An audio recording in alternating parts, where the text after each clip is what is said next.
दलित और मुस्लिमों के खिलाफ खुला युद्ध हो रहा है इस देश के अंदर। मुसलमान को लेकर पाकिस्तानी कल पकड़े गए हैं एजेंट, पाकिस्तान की जासूसी करते हुए। हिंदू हैं सारे, बदनाम मुसलमानों को कर रखा है। कहते हैं कि ईंटों पे ओम लिखा हुआ है, ईंटों पे श्री राम लिखा हुआ है।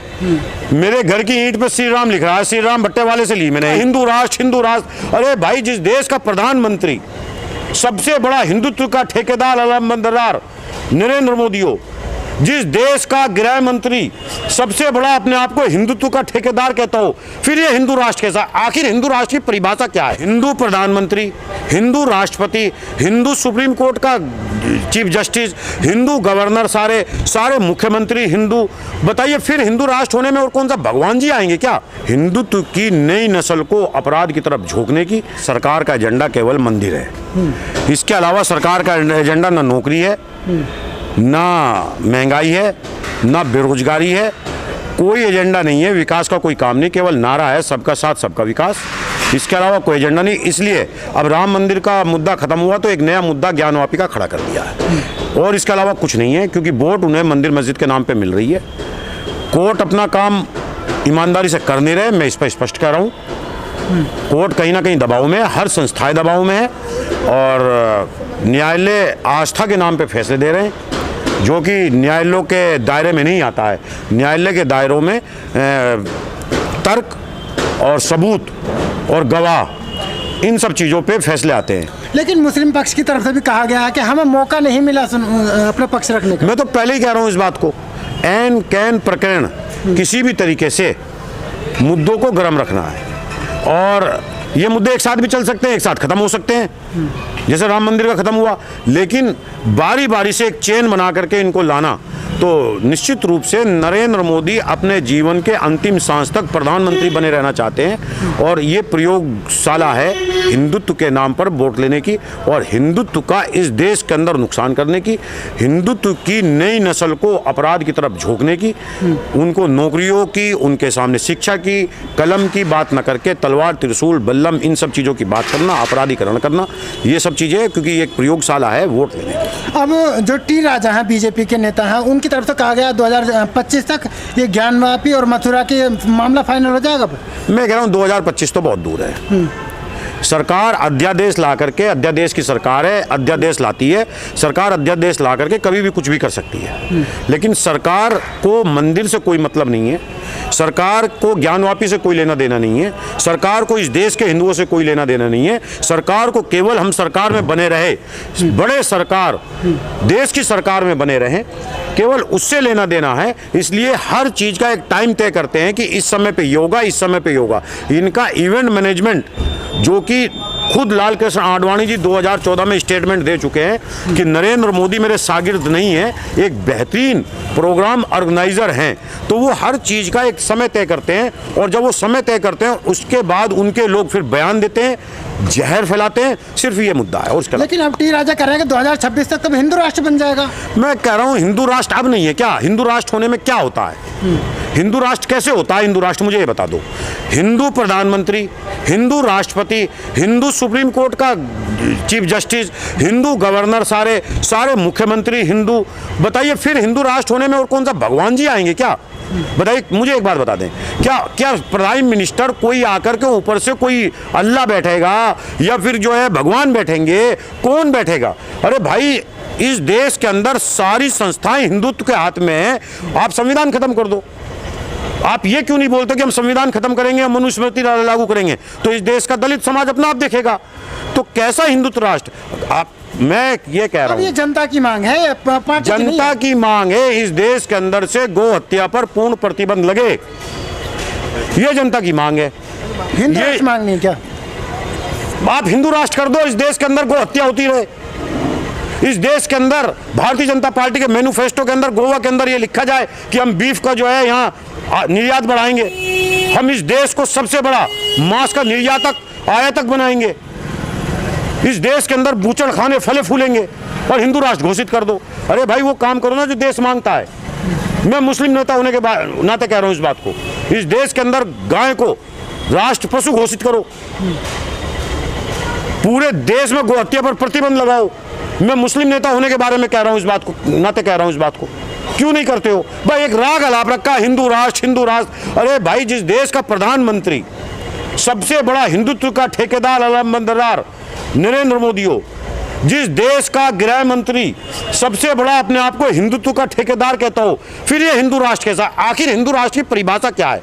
आप टी राजा से मैं पूछता हूं, और ये टैग करना टी राजा को। टी राजा ये बताएं हिंदू राष्ट्र की परिभाषा क्या है? हिंदू राष्ट्र बनेगा तो क्या होगा? क्या नरेंद्र मोदी के अलावा भी कोई बहुत बड़ा हिंदू नेता है इस देश के अंदर जो आज सो कॉल्ड हिंदू नेता बने बैठे हैं? क्या गृह मंत्री सो कॉल्ड जो सबसे ताकतवर लौह पुरुष है, उसके अलावा भी कोई अमित शाह से बड़ा गृह मंत्री आ सकता है? क्या होगा फिर ये बताओ मुझे? क्या संविधान खत्म किया जाएगा? और जब संविधान खत्म किया जाएगा, इस देश की सबसे बड़ी दलित आबादी जो 21% है, वो समझे अपने आप को, उसका अधिकार छीनेंगे। मुसलमान के क्या अधिकार छीनेंगे? इस देश के अंदर मुसलमानों को कोई खतरा नहीं है, मैं बता दूं आपको। इस देश के अंदर सबसे बड़ा खतरा है तो वो दलित समाज को है। नहीं, अब तो मुख्यमंत्री योगी आदित्यनाथ की तरफ से कहा गया है कि जो ज्ञानवापी है उसमें जो मंदिर पर बनाया गया था वो मुस्लिम पक्ष आ गया है। और जब आप कहते हैं कि हिंदू राष्ट्र है, तो जो जिन मंदिरों पर मस्जिद बनाई गई या ईदगाह बनाया गया, उन्हें हिंदू पक्ष के हाथ में करना चाहिए। भाई सुनो मेरी बात, ये कहते हैं कि ईंटों पे ओम लिखा हुआ है, ईंटों पे श्री राम लिखा हुआ है। मेरे घर की ईंट पे श्री राम लिख रहा है, श्री राम भट्टे वाले से ली मैंने ईंट पे। पहले तो ईंट ही होती थी ना, पत्थर होते थे। मेरे घर की ईंट पे श्री राम लिख रहा है, मैंने श्री राम भट्टे वाले से ईंट ली, और वो जब डाया बनाता उस पर श्री राम आता लिखा हुआ, तो तोड़ दो मेरे घर को जाकर के, कह दो यहाँ इसके मुल्ला के घर में श्री राम का क्या मतलब है, ओम का क्या मतलब है? हम तो नहीं चाहते श्री राम लगी हुई ईंट हम अपनी नींव में लगाएं, ताकि क्योंकि उस पर गंदगी भी लगती है, उस पर सीमेंट भी लगती है, उस पर लोग पैर भी रखते हैं, लेकिन ये भट्टे वाले लिख रहे हैं। तो आप ये कह दो मंदिर तोड़ के, अब ये कहते हो मंदिर तोड़ मस्जिद तोड़ के मंदिर बनाए गए, मंदिर तोड़ के मस्जिद बनाए गए, ये कहते हो। भाई सुप्रीम कोर्ट नहीं कहता, देखो तुम कहते रहो, सुप्रीम कोर्ट कहता है इसके नीचे कोई ढांचा नहीं था, कहते रहो आप। और भाई जब ये कह दिया गया है कि जो ये धार्मिक स्थलों का जो कानून आया था कि जो जैसा धार्मिक स्थल है वो वैसे ही रहेगा, तो फिर किस बात की मारामारी? तो आप ढूंढते रहो मंदिरों के नीचे मस्जिद और मस्जिद के नीचे मंदिर, लेकिन भाई नौकरी कौन ढूंढेगा? नौकरी ढूंढने का ठेका कौन लेगा? मुझे ये बता दो कि हर आदमी को पूरे देश की मस्जिद तोड़ करके मंदिर बनाने से नौकरी मिल रही हो तो कर लो ये काम को। नहीं, अब तो CNRC भी ला रहे हैं, क्योंकि हिंदू मुस्लिम को जो हिंदू घुसपैठिए हैं रोहिंग्या, उन्हें बाहर निकालेंगे तो हिंदुओं को अधिकार ऑटोमेटिक मिल जाएगा। कहाँ है घुसपैठिए? बता दो कहाँ है? 10 साल से सरकार बैठी मोदी की, एक घुसपैठिए का नाम बताया तो बता दो। मुसलमान को लेके पाकिस्तानी कल पकड़े गए हैं एजेंट, पाकिस्तान की जासूसी करते हुए, हिंदू हैं सारे, बदनाम मुसलमानों को कर रखा है। इस देश का मुसलमान इस देश के खिलाफ कभी नहीं हो सकता, इस बात को ध्यान रखना। अगर इस देश का मुसलमान हिंदुस्तान के खिलाफ है तो इस देश का मुसलमान उस मुसलमान का बहिष्कार करेगा। अगर इस देश का मुसलमान हिंदुओं के खिलाफ है तो मुसलमान उसका बहिष्कार करेगा। इस देश का मुसलमान यहाँ के मंदिरों के खिलाफ है तो यहाँ का मुसलमान उसका बहिष्कार करेगा। हम धार्मिक स्थलों की सम्मान करते हैं, यहाँ के बहुसंख्यकों को सम्मान करते हैं। ये सब बातें छोड़ दो, कुछ नहीं रखा इस बातों में। बात होनी चाहिए नौकरी की। आप गाजियाबाद में खड़े हो, गाजियाबाद में गोविंदपुरम में परसों एक आदमी ने 4 दिन पहले अपनी पत्नी को गोली मारी, कार में बैठे हुए गए, और फिर अपने गोली मारी, और उसने आर्थिक तंगी कारण बताया, आर्थिक तंगी। लेकिन प्रशासनिक अधिकारियों ने कहा डिप्रेशन में था। क्या डिप्रेशन में था? डिप्रेशन किस लिए था? नौकरी की वजह से। नौकरी ना होने की वजह से लोग अपने जो है गोली मार रहे हैं। लेकिन गुजरात के एक मौलाना है, मुफ्ती साहब हैं, वो ये कह रहे थे, उल्टा अनाप शनाप बोल रहे हैं। वो कौन थे? क्या नाम बताओ? अजहरी, हाँ, जो अभी गिरफ्तार हुए हैं। हाँ बिल्कुल, मैंने उनका बयान सुना है और मैं स्पष्ट रूप से इस बात को कहता हूँ, मुझे कहने में कोई शंका नहीं है, उन्होंने गलत बोला है। आज का समय राजा महाराजाओं का समय नहीं है। मैं मुस्लिमों के युवाओं से इस बात को कहना चाहता हूँ, देश के मुसलमानों से इस बात को कहना चाहता हूँ, आज का समय राजा महाराजाओं घोड़े ऊंट बकरी का जमाना नहीं है। आज का समय हथियार बल्लम तलवार लेके दौड़ लाने का जमाना नहीं है। आज का समय है लोकतंत्र का, और लोकतंत्र के अंदर परमाणु बम से खतरनाक हथियार अगर जो कोई है तो वो वोट है।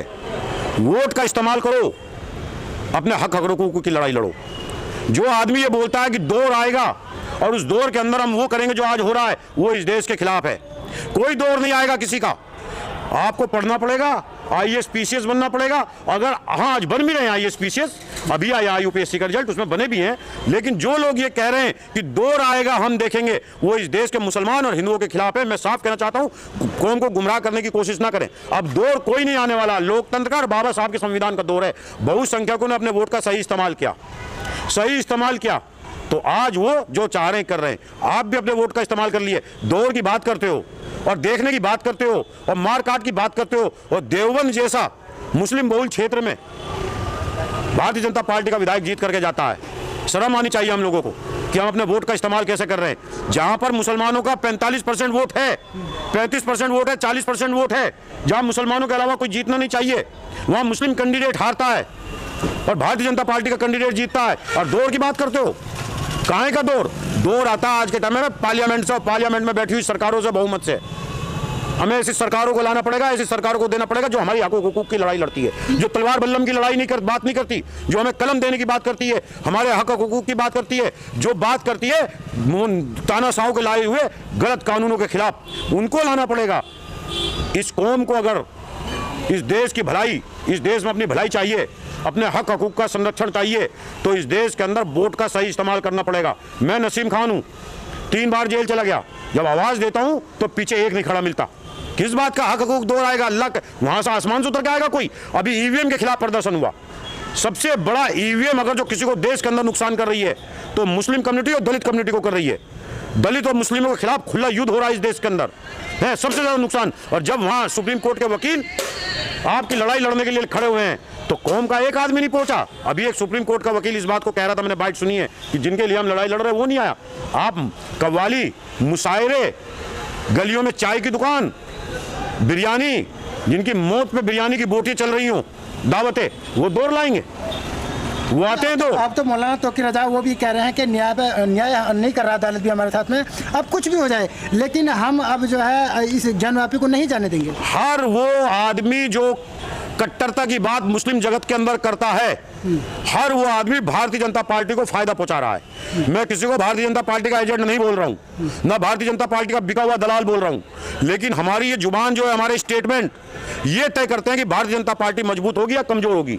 हर वो व्यक्ति जो भारतीय जनता पार्टी को फायदा पहुंचा रहा है, वो मुसलमानों को नुकसान और दलितों को नुकसान कर रहा है। आज के समय में केवल भारत जोड़ो न्याय यात्रा जो देश के अंदर राहुल गांधी के नेतृत्व में चल रही है, जो पहले भारत जोड़ो चली थी, जिस न्याय यात्रा के अंदर हजारों लाखों लोग जुड़ रहे हैं, बच्चे राहुल गांधी के को जो गले लगा रहे हैं, बूढ़ी अम्माएं गले लगा रही हैं, जवान लड़कियां गले लगा रही हैं, हाथ मिला रही हैं, हुजूम इकट्ठा हो रहा है जो मीडिया नहीं दिखा रही है, जो मोहब्बत के अंदर इस देश के हिंदुओं के मुसलमानों के बीच में बात कर रहा है, जो नौकरियों की केवल बात कर रहा है, जो केवल रोजगार की बात कर रहा है, जो बढ़ते हुए तेल, पानी, पेट्रोल, गैस और सीमेंट की बात कर रहा है, जो कि हर देश के मुद्दे को उठा रहा है, उस यात्रा को मजबूत करने की जरूरत है। उस यात्रा को चला रहे राहुल गांधी को मजबूत करने की जरूरत है, जो हिंदू मुसलमान नहीं करता, लोगों के बीच में रोजगार की बात करता। आप बात कर रहे हैं यात्रा की, यात्रा में जिन लोगों से आपने गठबंधन किया है अखिलेश से, समाजवादी पार्टी, उनको न्योता नहीं देते, वो इस बात का इजहार भी कर रहे हैं और आप कह रहे हैं हम सबको साथ ले। देखिए, सबको न्योता है, सबको बुलाया गया है, सबको लेटर गए हैं, क्षेत्रीय दल है, सबकी अपनी अपनी महत्वाकांक्षाएं होती है, पूरा इंडिया गठबंधन एकजुट है और जिसको जाना हो जाएगा, जिसको रहना हो रहेगा। कांग्रेस पार्टी, मैं कह रहा हूं, मेरी हैसियत नहीं है बोलने की, कांग्रेस पार्टी देश की सबसे बड़ी पार्टी है। देश के अंदर अगर मोदी के खिलाफ और भाजपा के खिलाफ कोई गठबंधन लीड करेगा तो कांग्रेस पार्टी लीड करेगी। कांग्रेस पार्टी देश के हर कोने में, जहां गठबंधन को बचाने की जिम्मेदारी कांग्रेस के ऊपर लोग बोलते हैं, वहीं क्षेत्रीय दलों के भी है, उनको भी गठबंधन को बचाना चाहिए। अगर भाजपा रहेगी तो क्षेत्रीय दल सबसे पहले खत्म होंगे, कांग्रेस खत्म नहीं होगी। कांग्रेस तो आज भी ताकत के साथ अपने मुख्यमंत्री लिए बैठी है। अगर जाना चाहें तो अखिलेश यादव जो देश का सबसे बड़ा राज्य है, सबसे ज्यादा लोकसभा, देखिए वो चले जाए, लेकिन हम नहीं बुलाएंगे। कांग्रेस की एक एक वर्कर की अपील है कि आप गठबंधन में बने रहें, पार्टियों का सम्मान करें। अखिलेश यादव जी उत्तर प्रदेश के बड़े लीडर हैं, इसमें कोई दो राय नहीं है, और बड़ी पार्टी के बड़े लीडर हैं, विधायक हैं, और मुस्लिमों का वोट रखते हैं बहुत बड़ा, और मुस्लिम इस समय कांग्रेस की तरफ जा रहा है, अकलियत का सारा वोट। इसलिए अखिलेश यादव जी को भी सोचना समझना चाहिए।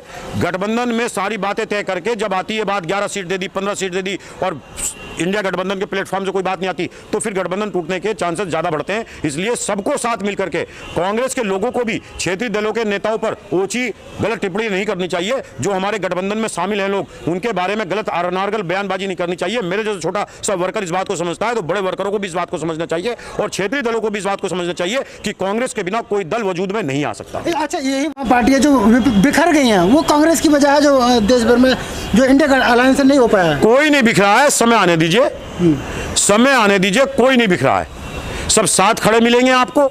अभी समय है, फरवरी के आखिर तक सब साथ खड़े मिलेंगे और इंडिया गठबंधन मोदी के खिलाफ मजबूत स्थिति में और सरकार बनाने की स्थिति में सरकार बनाएगा, बहुमत के साथ सरकार बनाएगा। ईवीएम का जो मसला है वो गांव देहात में कहीं ना कहीं ईवीएम की बात जरूर आती है। चलिए ठीक है।